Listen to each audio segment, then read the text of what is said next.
ми представува особено задоволство да се обратам на отварањето на Европскиот самит за дигитализација на судството на тема придобивките од четвртата индустријска револуција како механизам за враќање на довербата во правосудството, кој во организација на Министерството за правда и Академијата за суди и јавни обвинители, а со поддршка на мисијата на ОПСЕ во Скопје се одржува овие денови во Охрид.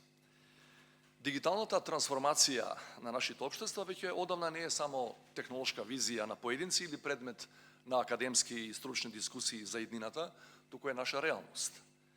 Дигитализацијата не само што ја олесни, забрза и направи широко достапна комуникацијата, туку многу позначајно, суштински го промени начинот на кој работиме, размислуваме и ги градиме нашите вредностни системи.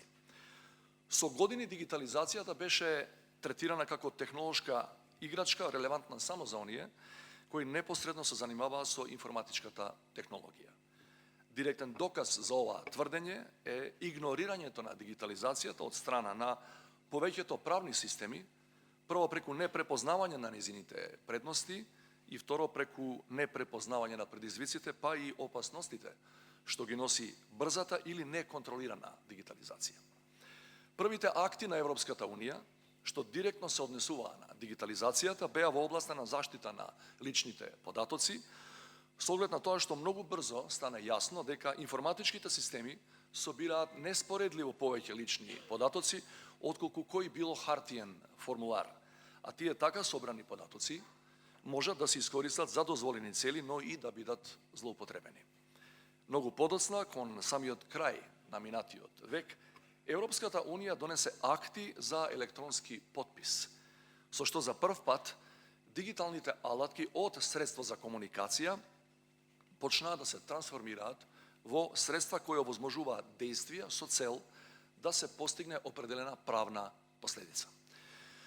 Почитувани и покрај овие значајни поместувања, информатичките системи уште долг период главно служеа како средства за автоматска обработка на податоци и за електронска комуникација.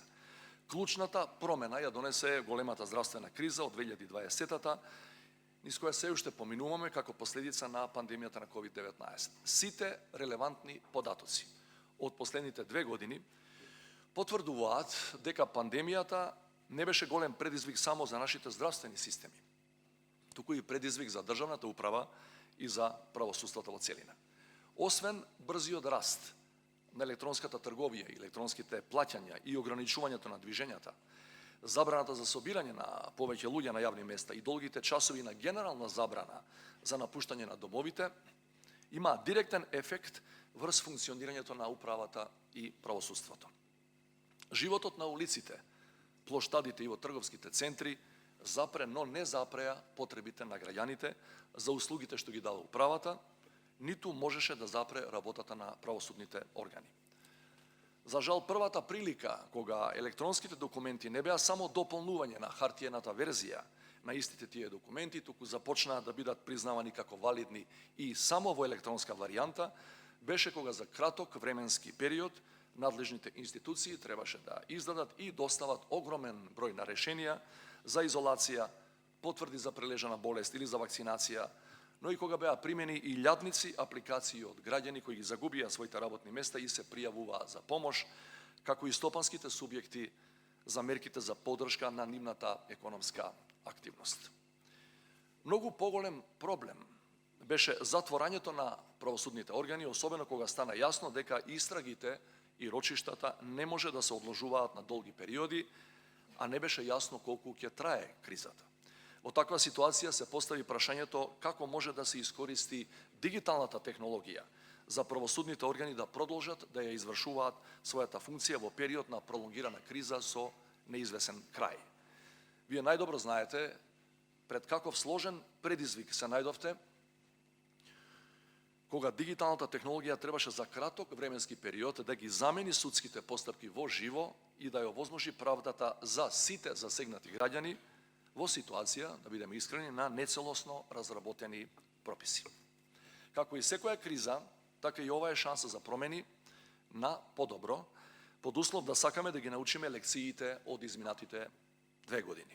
Во оваа смисла, сметам дека овој самит е одлична прилика да се разговара за идните чекори во насока на прифаќање на дигиталната транзиција на правосудството, но како потреба, а не како нужно зло само во време на кризи. Темите на панелите и најавените учесници ветуваат корисни дискусии и заклучоци што подоцна треба да бидат трансформирани во соодветни јавни политики и законодавни промени. Првата и основна задача е да обезбедиме политичка волја за дигиталната трансформација на правосудството. Понатаму, ќе дискутираме за придобивките и можните недостатоци од дигитализацијата со цел поголема ефикасност на судството. Ќе разговараме и за гаранциите за еднаков пристап до правдата, како и за интероперабилноста меѓу правосудните органи и другите државни институции. За успешна дигитална транзиција од голема помош ќе бидат и искуствата на другите држави, а особено европските стандарди и практики во оваа област. Во таа насока го поздравувам потегот на организаторите да поканат голем број на учесници од регионот и од државите членки на Европската Унија. Почитувани учесници, овој самит го сваќам како почеток на еден обемен и долг процес на дигитална трансформација на целиот наш правосуден систем. Здравствената криза не принуди со поголемо внимание да се посветиме на оваа тема, но иднината е во дигитализацијата и со и без здравствени или друг вид на кризи. На тој пат, поддршката што ја добиваме од меѓународните организации, како што е ОПСЕ, која веќе долги години ни помага во изградба на функционална правна држава, е драгоцена. Меѓутоа, спроведувањето на овој сложен процес е првенствено наша задача и наша одговорност. Се надевам дека политичката волја за дигитализација на правосудството ќе резултира со реален и мерлив напредок во оваа област, во која што со години од различни причини не бележиме позначителен прогрес. Во таа смисла од мене може да очекувате безрезервна поддршка. Драги пријатели, ви посакувам конструктивна дискусија и многу успех во понатамошните активности во оваа сфера. Благодарам.